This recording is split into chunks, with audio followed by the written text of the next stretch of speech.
যখন তোমার পাপ তোমাকে বাধা দিবে না, তোমার ভিতর থেকে একটা বাধা আসবে না যেটা পাপ, বুঝবা যে ঈমান নাই তোমার মধ্যে। যখন ভিতর থেকে পাপ করলে একটা বাধা আসে, বুঝবা তুমি ঈমানদার। মানে পাপ করলে যদি বাধা আসে ভিতর থেকে যে না আমি একটা খারাপ কাজ করছি, আল্লাহর কাছে আমাকে তওবা করতে হবে, ইস্তেগফার করতে হবে, তখন বুঝবেন যে আপনার ভিতর ঈমান আছে। এই জন্য আল্লাহ পাক আপনার মনের মধ্যে এই চিন্তা নিয়ে আসছেন। আলহামদুলিল্লাহ। যখন পাপ করতে করতে দেখবেন আপনার মনে কোনো ফিলিংসই নাই, তখন বুঝবেন যে আসলে আপনার ভিতর ঈমান আর কিছু বাকি নাই, যেটা আছে খালি ফসকার মতো, একটা নুক্তার মতো।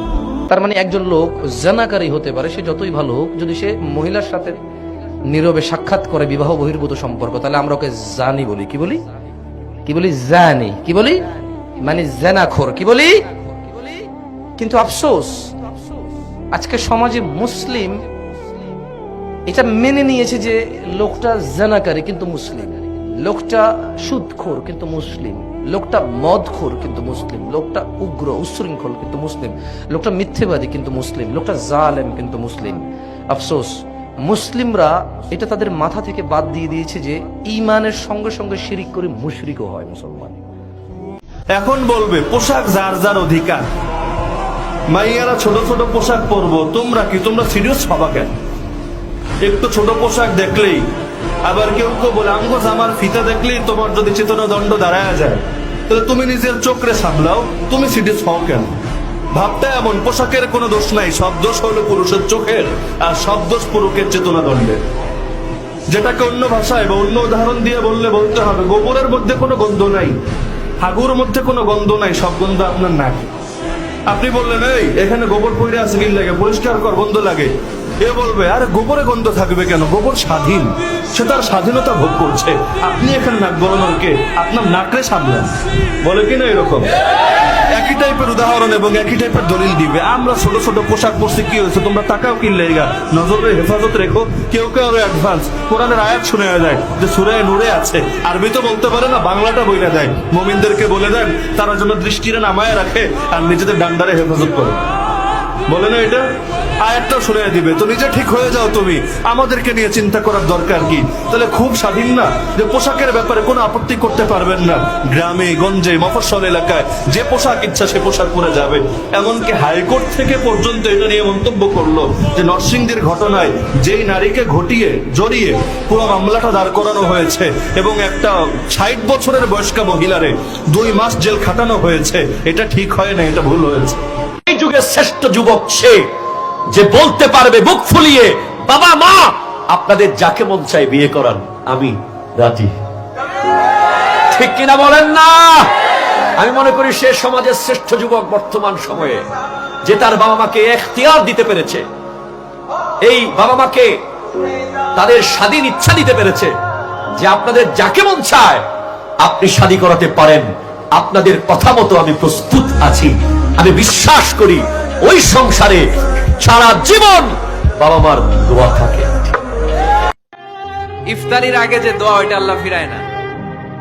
ইফতারি করার আগ মুহূর্তে আমরা যে পেঁয়াজু, আলুর চপ, বেগুনি, হ্যাঁ এগুলো খান আপনারা? রুয়াবজার শরবত খান নাকি?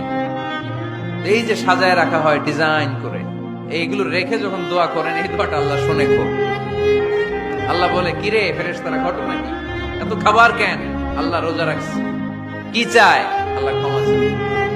তো খায় না যে তৃষ্ণার, তো আল্লাহ আপনার ভয়, আমারা দেখছে না, আল্লাহ আপনারা দেখে নেই, জান্নাত দেখে নেই, আমার জাহান্নাম দেখেছে আল্লাহ কিন্তু জানে, তারপরে ফেরেশতাদের মুখ থেকে বের করা হবে। সুবহানাল্লাহ পড়েন। আমার জাহান্নাম দেখেছি কিনা বলো? ফেরেশতারা বলে না, জাহান্নাম দেখে নাই। আমার জান্নাত দেখেছে কিনা বলো? জান্নাতও দেখে নাই, কিছুই দেখে নাই, আপনারও দেখে নাই। আল্লাহ এবার খুশি হয়ে যাবে।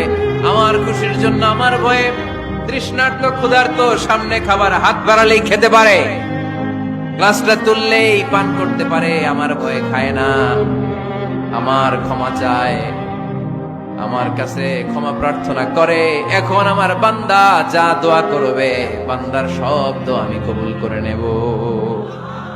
ভাইয়ের স্ত্রীকে ভাবি না ডেকে বড় আপু ডাকাটাই সবচেয়ে উত্তম।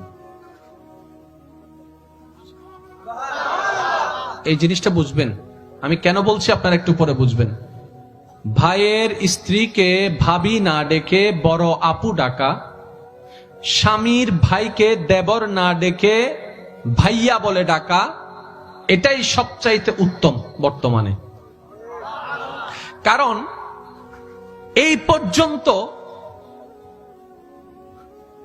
কোন ভাইয়ের হাতে বোনের ইজ্জত লুণ্ঠন হয় নাই। এটা একটা কমন সেন্সের বিষয়, একটু বুঝবেন। আপনি যখন মাথায় বসাই নিবেন এটা আমার বোন, শয়তান আর এখানে দুষ্টামি করার কোন সুযোগ। বোনে যখন বসাই নিবে এটা তো আমার ভাই, ওই দুষ্টামি করার কোন সুযোগ, কারণ সম্পর্ক হয় পরে, দুষ্টামি শুরু হয় আগে। আর প্রত্যেকটা কিছুর মাঝখানে শয়তানের ইন্ধন থাকে। তো সেজন্য নবী বলেছেন এটার থেকে বেঁচে থাকবা তোমরা। তা আমার একটা পরামর্শ থাকবে, ভাইয়ের স্ত্রীকে আমরা ভাবি না বলে বড় আপু বলে ডাকবো। বড় আপু ডাকবো। আর আমার ভাবি যারা আছেন, ভাইয়ের বউ যারা আছেন, ওনারা আমাদেরকে ভাইয়া বলে ডাকবেন, বড় ভাইয়া, ছোট ভাইয়া। তাহলে এই সম্পর্কটার মধ্যে একটা পবিত্র ভাব চলে আসবে। আরেকটা অনুরোধ করব, মানলে পারলে রাখবেন, সন্তানদের মধ্যে একজন থাকুক, দুইজন থাকুক, ভাইয়ের ছেলে থাকুক, বোনের ছেলে থাকুক, মেয়ে থাকুক, যারা থাকুক, এদের মধ্যে কথা বলা বলি শুরু করবেন আপনি দিয়ে। কি দিয়ে? আপনাদের কাছে অনেকের কাছে এটা অড মনে হতে পারে, কিন্তু এটা ফিউচারে কাজে দিবে। আমার মেয়ে, আল্লাহ আমাকে 3টা মেয়ে দান করেছেন। আমার ভাই মুফতি সাইফুল ইসলাম বাড়িকে আল্লাহ একটা রাজপুত্র দান করেছেন। আমার মেয়ে সৈয়দা সায়াবা বাড়ি সবার বড়, তারপরে সৈয়দা সানেখা বাড়ি, তারপরে হয়েছে আমার ভাইয়ের ছেলে সৈয়দ হুসাম বাড়ি, এরপরে আমার মেয়ে হয়েছে সৈয়দা সাউদা বাড়ি। তাহলে 2 মেয়ে বড়, ভাইয়ের ছেলে 3 নাম্বার, আর মেয়েটা তো ছোট্ট যেটা কোলে, এটা বাতে দিলাম।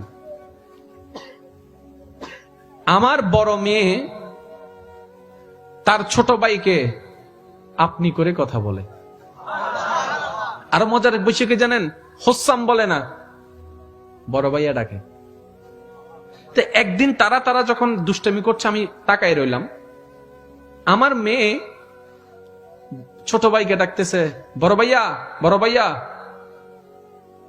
দেখি ও দৌড়াই আসছে, বয়সে ছোট কিন্তু ডাকালাম বড় ভাইয়া, বয়সে ছোট ডাকছে আপু। বড়জন মেজজনকে মেজ আপু ডাকে, মেজজন বড়জনকে বড় আপু ডাকে। এটা আজকে বুঝবেন না, যখন সম্পত্তির জন্য বড় হয়ে যাবে, 2-4টা সংসারে কথা চলে আসবে, ওই অভদ্রতা সম্পর্ক নষ্ট আর হবে না। কেন? যখন কারো জন্য মাথায় সম্মানবোধ শব্দ বসে যায়, তার সাথে আমরা বেয়াদবিও করতে পারি না, ঝগড়াও করতে পারি না, সম্পর্কটা সুন্দর হয়ে গেছে।